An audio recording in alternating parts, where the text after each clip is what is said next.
Welcome back.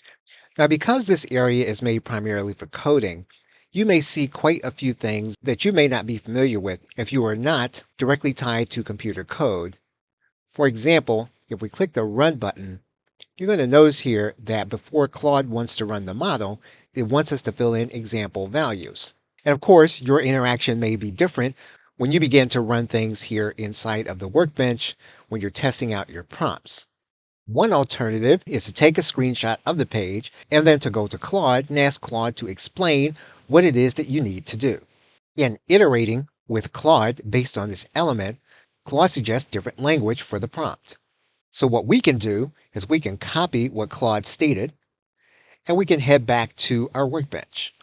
And so we have now added Claude's suggestions and we can now click Run. And we can await and test the prompt that Claude has given us. And it's at this point that you'll be able to determine if the prompt is generating the kind of information that you want. And if so, what you can do is you can make changes to the prompt until it is giving you what you want. Okay, so with that, thanks, and I will see you in another video.